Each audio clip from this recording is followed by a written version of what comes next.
Halo guys, sekarang kita ke Pilkada Jakarta. Karena elektabilitasnya anjlok, pasangan calon Ridwan Kamil dan Suswono menyiapkan beras dan minyak goreng untuk dibagikan kepada warga Jakarta. Sementara itu, Jokowi resmi beri dukungan kepada RK dan Suswono lewat projo. Ya, cara-cara pilpres sepertinya akan diulang lagi. Beginilah jika kemiskinan dan kebodohan sengaja dipelihara.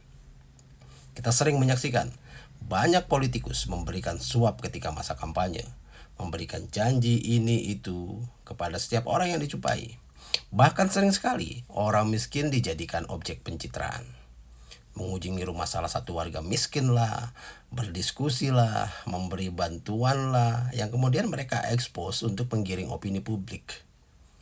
Mereka, para politikus ini, tidak menjual gagasan, melainkan menjual kemiskinan yang dibungkus dengan janji-janji seolah mereka mampu mengentaskan kemiskinan dengan fafi fufafa dan bla bla bla saja. Ya, beginilah kenyataannya. Kemiskinan hanya dijadikan ladang untuk mereka yang ingin jabatan dan kekuasaan. Aspirasi-aspirasi yang mereka tampung nyatanya memang hanya sekedar ditampung saja. Sangat sedikit dari mereka yang benar-benar bekerja untuk menyelesaikan persoalan bangsa. Salah satunya ya kemiskinan. Nah, jadi pertanyaannya, bagaimana jika kemiskinan sengaja dipelihara guna kepentingan mendapatkan suara? Nah, mari kita bicara tentang Jokowi dan kita jadikan dia sebagai contoh karena sepertinya dia adalah contoh yang sangat sempurna saat ini. Jokowi punya lumbung suara.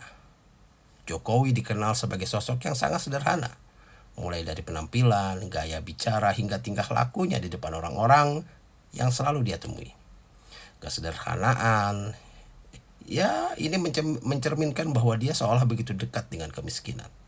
Status sosial yang sangat tidak nyaman untuk dipandang dan disandang oleh setiap orang. Nah, dengan kesederhanaannya, Jokowi mampu menarik suara dari mayoritas kaum miskin. Kaum miskin ini percaya bahwa mereka akan diangkat derajatnya oleh Jokowi, sehingga harapan untuk keluar dari jurang kemiskinan pun mereka nantikan. Nah, Jokowi dengan kesederhanaannya dianggap sebagai sosok yang dijanjikan, entah oleh siapa. Bahkan Jokowi juga digadang-gadang sebagai sosok satrio piningit yang akan melawan para mafia di Indonesia. Namun coba teliti kembali, selama masa kepemimpinannya, dia justru dekat dengan konglomerat-konglomerat, Agung Sedayu, Sinarmas, Lipo Group, dan masih banyak lagi yang lainnya. Konglomerat-konglomerat yang sering menciptakan kesenjangan justru mesra dengan Jokowi. Proyek strategis nasional menciptakan banyak hal, tangisan, bahkan kematian bagi orang-orang yang dulunya percaya kepada Jokowi. Jika dikatakan bahwa orang-orang miskin gampang untuk dibodohi oleh Jokowi, ya memang benar kenyataannya. Coba lihat, sudah berapa puluh juta rakyat miskin yang menjadi korban Jokowi. Janji-janji manis ketika masa kampanye tidak ia tunaikan ketika dia sudah berhasil menjabat sebagai presiden selama 2 periode.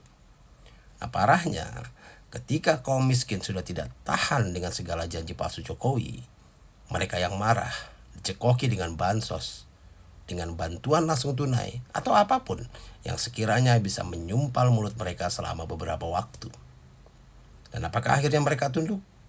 Ya, perut lapar telah terisi. Dompet yang kering sudah terisi dengan bantuan langsung tunai. Jokowi cerdik. Dia tahu bahwa bansos bisa membeli dan membungkam kaum miskin sekaligus. Maka dari itu, ketika rakyat sudah berteriak hendak meneriakkan tentang kekecewaan mereka, bansos pun didistribusikan. Kita lihat ketika menjelang masa kampanye Prabowo Gibran.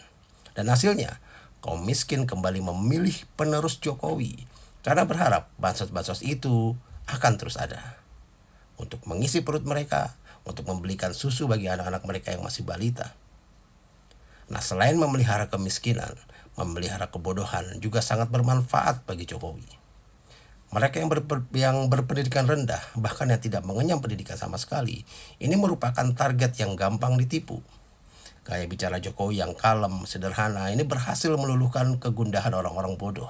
sehingga eksistensi mereka begitu nyata. Dan ini sangat bermanfaat bagi kelangsungan kekuasaan Jokowi. Orang-orang bodoh ini tidak hanya bisa memberikan suara, namun juga bisa dijadikan perisai oleh Jokowi.